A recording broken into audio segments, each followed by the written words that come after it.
So and Marie Emery Dye was also another big. They were looking for a woman's suffrage hero, and she had done a lot of work on early Western history, and she knew the Marie Dorian story. And so between Dye and William Clark, much better PR. Yep. So when they were here, what happened to the two guys that sent back for the horses? They get about a week or so out and decide this is too far. There is no way we're going to make it back there. They're running across that lava rock. They're going, they don't think they can bring horses back across it either. So they turn around and come back. Yeah, and they end up catching up with Hunt and going with Hunt the rest of the way. Yeah. So Robert Stewart, he crosses South Pass somewhere. We don't know exactly where. Probably even further south than where Atlantic City is now in that whole the main Oregon Trail. He's probably south of the Oregon Trail. But he gets back into St. Louis in the spring of 1813. Of course, about that time, the War of 1812 has broke out, and Astoria gets sold back to the Northwest Company, and Astor thinks that all those Scots from the Northwest Company double-crossed him, and it just gets convoluted. So wasn't it Stewart that saw the TP thing at the Sundance Lodge? Yeah. In Pinedale. Yeah. Yeah. Yeah. So how could he get there from South Pass? Well, I'm glad you asked that question. Yeah. When they end up at Alpine, where the reservoir is now, they camp there for a few days, and a bunch of Crow come up, and they kind of harass them, and so Stewart is a little bit leery. He starts throwing a lot of gear in the river, and tries to get away from the Crow. The Crow kind of dog him for a few days, but never really molest him terribly. So they're heading on down the Snake, and right about where Irwin is, if you know where Irwin is, they're on the west side of the Snake, and they decide they're going to cross over and go into Pierre's Hole. Well, they build two rafts. There's 7 of these guys, so they build 2 rafts. Right now, they're down to 1 beaver trap because they've thrown away a lot of their gear. And a couple of them still have their rifles, but they've got this 1 beaver trap. They build 2 rafts. They get out on the river, and they go, you know, this isn't too bad. This is actually a fairly calm. It's good clip. I mean, it's going right along, but it's pretty smooth sailing. So they decide instead of going on across, they're just going to stay on the river. And they're going to go back to Henry's Fort because maybe the horses are still there. Hello, we're talking a year later now. You know, we're in September of 1812. So they're going on down, and right about where the Heisey Bridge is, they decide that, you know, this probably is not a good idea. So they get off the rafts near Heisey, in the Heisey Hot Springs, and they cut across the bench there, the Rexburg bench that is just right along the edge of the highway down the south side of the highway. And they get into what's now Green Canyon Hot Springs, if you know what Green Canyon Hot Springs is. So is this Swan Valley side, or is this we're basically following Highway 32. Okay. But we're paralleling Highway 32. Yeah, okay. And so they're going along following Murdoch Creek, and they see smoke. They're thinking, oh crap, there's Indians up there. Well, it turns out to be the steam of Green Canyon Hot Springs. And so they end up spending the night at the hot springs, probably get a nice soak, you know. And Miller is with them at this point, but he's getting to be really grouchy, really crotchety. The next morning they decide, they take a vote, and everybody says, yeah, we're just going to go up over the big holes and drop into Pierre's Hole, and now we'll know where we are, and we'll be smooth sailing. Well, Miller says, I ain't doing that. He said, my feet hurt. I'm not carrying the trap. I'm going around. You guys go over if you want. So he crosses that Rexburg bench, and he's heading up Pierre's Hole. They at the top, they said they could see him. Now, I don't know. They might have seen something, but I can't believe they saw one single solitary man, you know, crossing down. But they said they could see him from the top. They dropped down probably on Pack Saddle Creek, and they worked their way up the valley. Ramsey Crook is really sick. They're dosing him with castor oil, and they end up building a sweat lodge, and they're carrying him on a travois for a while. And they spend almost a week working their way through Pierre's Hole.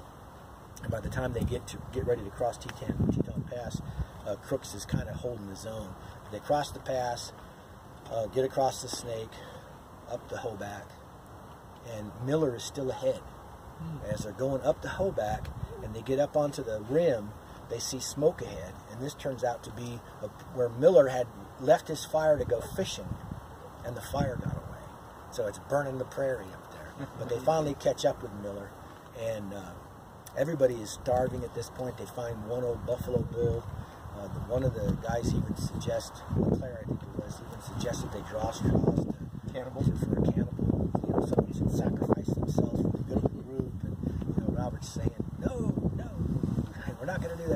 But as they get into Pine Creek, what's now this very center of Pinedale, Wyoming, where the museum is, if you've ever been to the museum, they see this Sundance Lodge, and he describes it in great detail. And so for the 2012 symposium that you guys were there, right, that we hosted, anybody else at the symposium 2012? At the 200th anniversary of Robert Stewart, right? So the museum gets with the local Crow and Shoshone people, and we reconstruct a Sundance Lodge based on the description that Stewart leaves. This thing is like 20 feet in diameter, and it's just it's remarkable. You can see it from all over town. You can look up on the hill and go, "What is that big Telephone poles. Yeah, that's what about it looks like. Yeah. Okay, well that's kind of the story. If you have any questions, I'll be happy to take a stab at them. If not, I'll make something up. So, Stewart obviously was a Scotsman. Yes, as was his uncle who was with him. Why wouldn't he stay and work for the British? He was the one selected to go back and take Astor the dispatches. I imagine he had to almost volunteer for that, though, wouldn't he? Yeah, it doesn't sound like he volunteered. It sounds like he was appointed. Huh. But they don't leave until like the middle of June. It's a long ways, and you're not leaving until June. Well, an interesting little thing, when Stewart comes back in 1812, and he's here, he can see the remains of those canoes down out of the river, yeah. And he's really dying to climb down and see if they're salvageable, but I don't really know why, because he's going the other direction. They're not going to get him upriver. But he does talk about seeing the canoes from up top. And he talks about, they named it the Cauldron Linn. Now, a linn is the pool at the bottom of a waterfall. It's a Scottish term. And a cauldron, of course, a witch's cauldron, is all bubbly and boiling, right? Well, Stewart makes the comment that Hecate's cauldron, let me just read it to you, because it's kind of a fun little...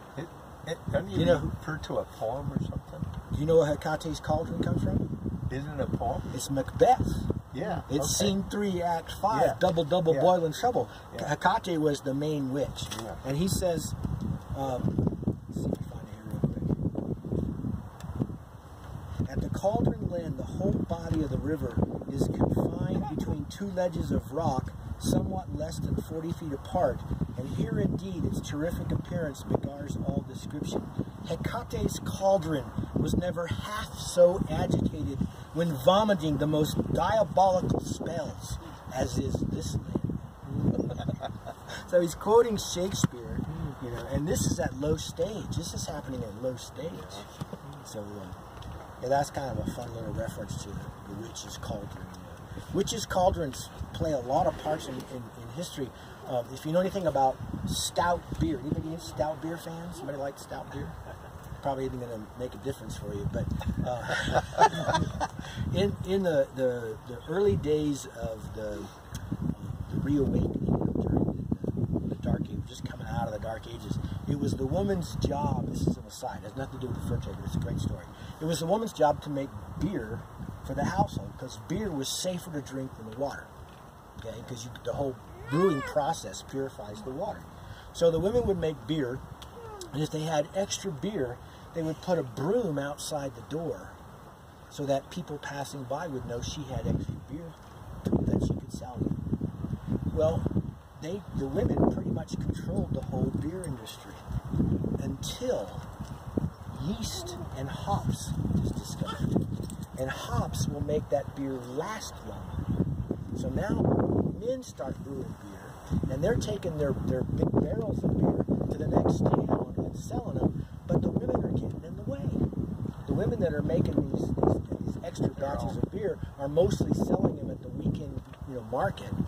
And so they're surrounded by all these men that are selling their wares, so they start wearing these tall hats so you can find them. Well, they just happen to kind of come to a point. So we got brooms and we got tall pointy hats. And now the beer, when you're making it, it makes this big foamy, frothy brew and starts to bubble over in these big cauldrons. And here she's stirring the wort, to make the beer. All this grain, she's got cats around to keep down the mice. So the men start saying, she's a witch. She's a witch. Look at that. See that big cauldron? she's making up spells. Okay? And so that's how the women get pushed. That's a grand story of you know, getting the women out of the way, but the men, again, discriminating against, you know, women in the workplace, you know, back in the 1600s. Grand story. Anyway. Well, I thought it was the monks that were brewing up their beer. Oh, the Trappist beer. Yeah, they brewed a lot of really good beer. Yeah. Beer and champagne. They're known for the champagne and brandy. Oh, and wines. Yeah.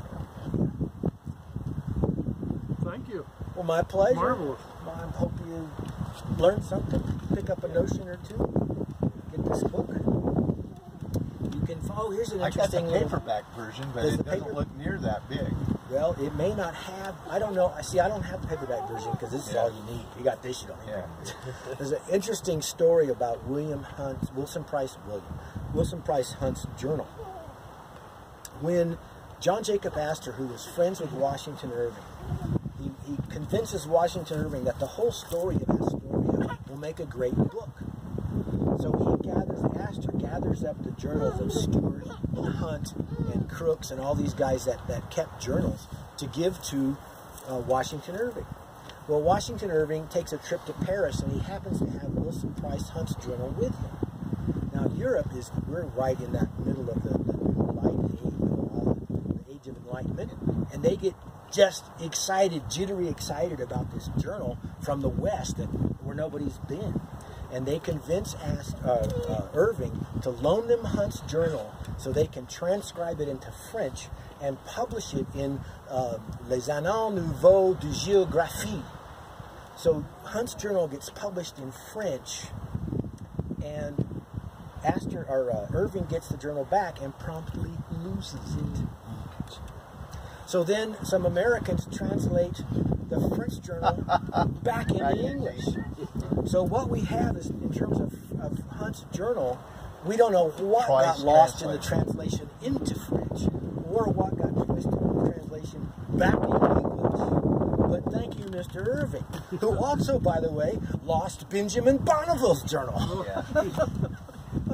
And some speculate that that might have been on purpose, so that he could sell more books.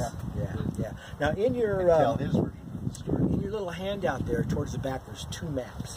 One of them is an excerpt of a map drawn by Chevalier Lapie, and the larger version of that map was published with the French version of Hunt's journal. And I just took out this excerpt because it shows where the caches are. It actually has the caches on that map. You can, if you just Google Chevalier Lapie Wilson Price Hunt, you'll find this map online. Barry Lawrence, who is a map dealer, he always has this map up to see, if not to sell. The other map is the map that was published with Irving's Astoria, and I included it. It's also very findable online. If you Google what's there, you'll find it. But that shows the caches about halfway between Twin Falls and Boise. It shows the caches on the on that northern branch of where the snake makes that northern turn. So Astoria, there's some. You got to be careful in there. Rollins does a nice job of differentiating between what Alexander Ross said, what Ross Cox said, what Robert Stewart said, what Gabriel Francher said. All these guys kept journals, and it's great to read all those, have them out side by side. When I get a project going, I'll have 6 or 8 books all around. Whoa, with bookmarks or open with a steak or sitting on it or coffee cups or whatever. So if that cache was halfway between here and Boise, it more than likely is not in East Dry Creek. It's just a mile down. But Irving is wrong, and Rollins explains why. Okay. He talks about what Robert Stewart's journal said, how far he had come when he got to the caches. Rollins tells you when John Reed came back in 1813 to come to the caches, he never crosses the river. He stays on that north or that south side all the way. And Rollins lays it out very nicely to show that they are on the south side, and Irving is correct. Yeah.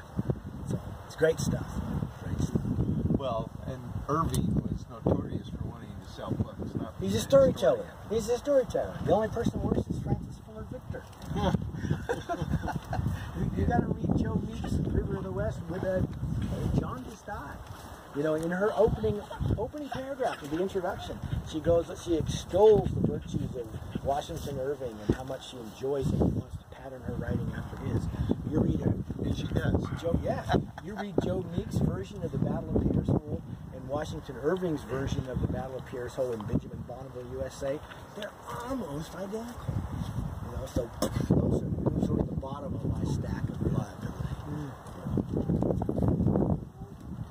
Well, I happen to have Pierce Holes in the car if anybody needs a copy of that. Won't leave home without it. that's a great book. Yes, we highly endorse that. Yeah. Thank you very much. Go get a copy if you don't have it. And you can even have it signed by the author. Yeah. While you're here. Yeah.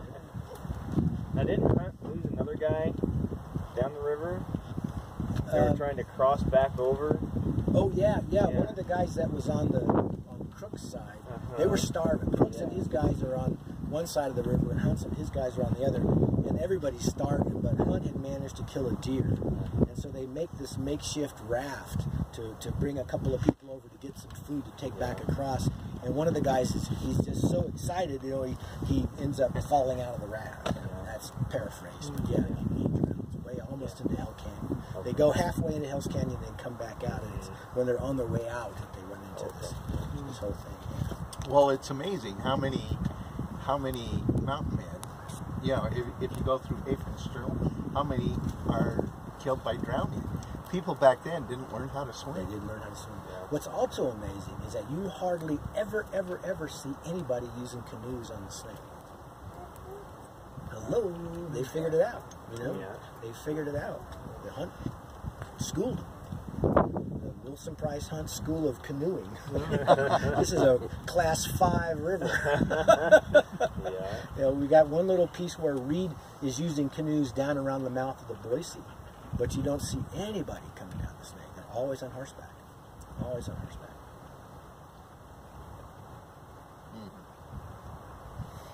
I've been to his sarcophagus, and it's sadly falling apart. You could live in it. Yeah. It's huge. But It's as big as, I mean, it's a mausoleum. It's, So what happens to Stuart after he gets back? He stays to work with Astor.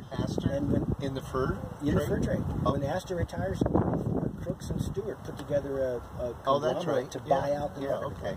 So he worked in that northern He died shortly division. after. Yeah. He worked in the Yeah. northern. Okay. Yeah, the Great Lakes area. Yeah. And he dies just a year or two after. They buy him out. Yeah. Well, they buy Astor out. Yeah. And Astor, and this is what I'll be talking about in the symposium. This is 1834. I call it a year of changes. But it was the only way I could figure out how to get Nathaniel Wyeth into the Upper Missouri. So I could peddle books, right? I'm shameless. In 1834, Astor had been in Europe for almost 2 years and had been just, his health had been going down. And he finally gets healthy enough to come back, but he'd been talking since the late 1820s about retiring. And so he sends a letter to Pratt Chuteau in St. Louis, who's running the Western Department, and he says, you know, our charter expires in 34, and at that point you can expect me to retire. And that whole thing about, you know, I'm seeing hats made out of silk, not beaver, is a real minor part of his retirement. He'd been thinking about retiring already for a long time. So he gets on a ship out of England, and out of Paris. They're crossing the channel, and it's really rough weather, and he wants to pay the captain $10,000 to take him back to shore.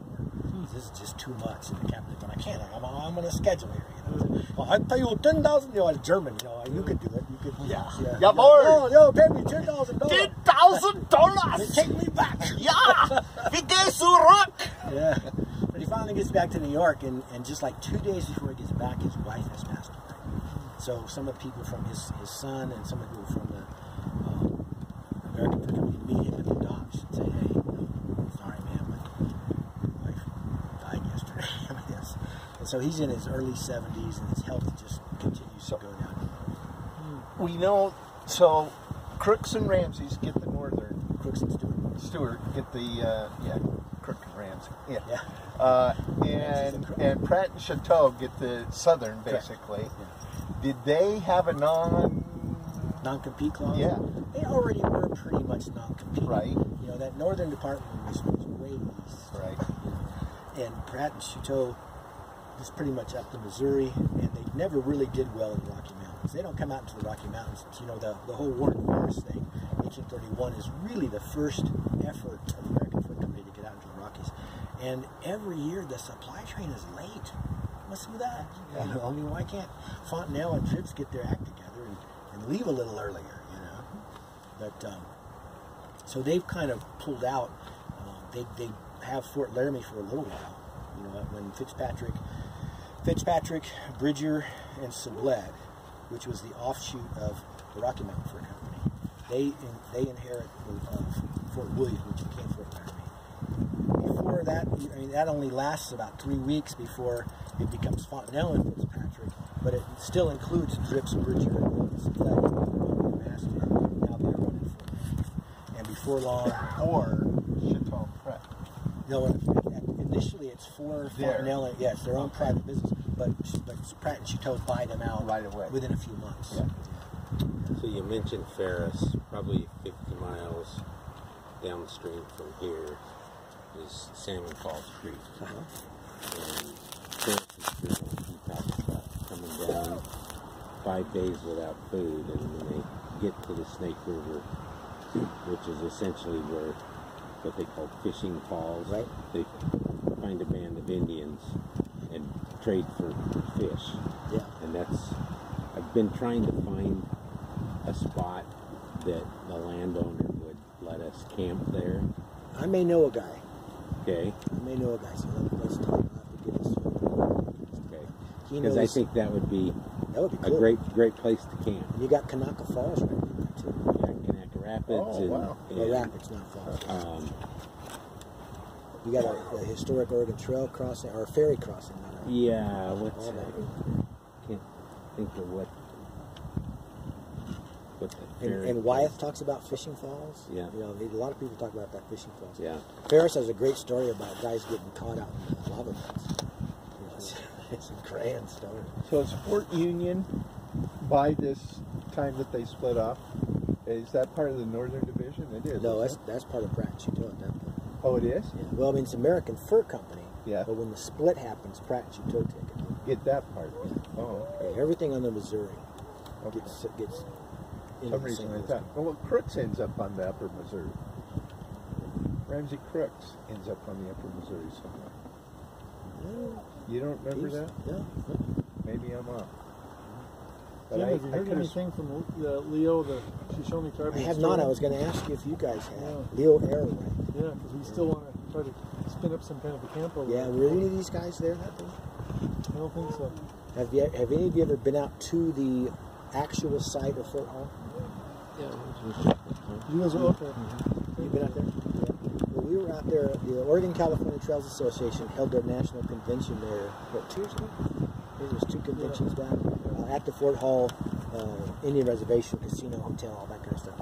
And one of our trips was out to the original site of the fort. So we had a bunch of the AMU guys come to the replica, the closing banquet, and kind of the thank you for coming and doing demos was a trip to Fort Hall site. So Leo Arrowwright, who is the tribal historical consultant, he's guiding us out there, and kind of out of the blue, it's like, what do you guys think about us doing a combined Shoshone Mountain Man event out here? You bet. Yeah, sign me up. You know. And so we kind of chatted about it a little bit, you know, and nobody ever kind of got assigned to be the liaison, you know, with Leo. We all kind of considered you the guy. Oh, we did? Yeah. Oh, I wish somebody told me it. When I go home, I will email Leo Okay. and say what's cooking. Let's do this. So, somewhere